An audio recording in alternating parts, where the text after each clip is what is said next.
घर से? प्रश्न उठता है कभी मन में? नहीं उठता।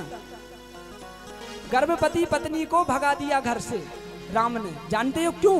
क्योंकि इसमें सीता के कर्म थे। सीता जब छोटी थी तो एक दिन बाग में खेल रही थी माता सीता। खेलती हुए उन्होंने एक तोता तोती को देखा जो राम कथा की चर्चा कर रहे थे। क्योंकि राम के जन्म के करोड़ों वर्ष पहले रामायण लिख चुकी थी। रामायण राम के जन्म के बाद नहीं लिखी, अवतार के बाद करोड़ों वर्ष पहले लिख चुकी थी रामायण। वो बातें कर रहे थे, देखो ये सीता है, इसका विवाह राम से होगा, इसके लव कुश होंगे, इसको एक बार वनवास राम के साथ प्राप्त होगा। सीता ने देखा, रे तो मेरी बातें कर रहे हैं। सीता ने कहा, रे तुम तो मेरी बातें कर रहे हो, बताओ तुम कौन हो? उस तोती को सीता ने पकड़ लिया। तोते को तो नहीं पकड़ पाई, तोती को पकड़ लिया और एक पिंजरे में कैद कर दिया। बोले तुझे राम कथा पता है? तू राम कथा सुना। कैसी ये राम कथा है? बता राम कथा, मेरे जीवन में आगे क्या होगा तुझे तो सब पता है। तोती ने कहा कि मैं गर्भवती हूँ। हम पति पत्नी आपस में बात कर रहे थे, तोता तोती, लेकिन मैं गर्भवती हूँ। इस अवस्था में मैं तुम्हें कुछ नहीं बता सकती। मेरे पति से मुझे पूरी राम कथा सुना कि मेरे जीवन में क्या होगा।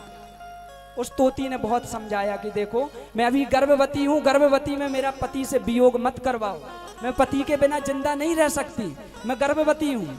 लेकिन सीता नहीं मानी और सीता ने जबरदस्ती उस पिंजरे में उसे रखा। वह गर्भवती तोती अपने पति की याद में, तोते की याद में, उसी गर्भावस्था में उसने अपने प्राण त्याग दिए। उसी तोती ने प्राण त्याग दिया।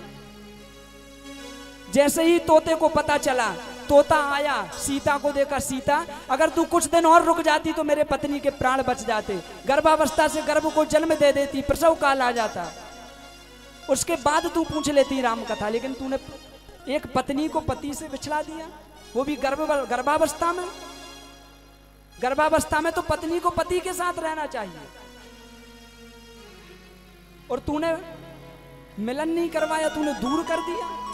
उस तोते ने श्राप दे दिया, सीता जैसे मैं मेरी पत्नी गर्भावस्था में थी और तूने पति पत्नी का वियोग कर दिया, ऐसे मैं श्राप देता हूं, जिस दिन तू गर्भवती होगी उस दिन तेरा पति भी तुझे त्याग देगा और तेरा पति से वियोग हो जाएगा।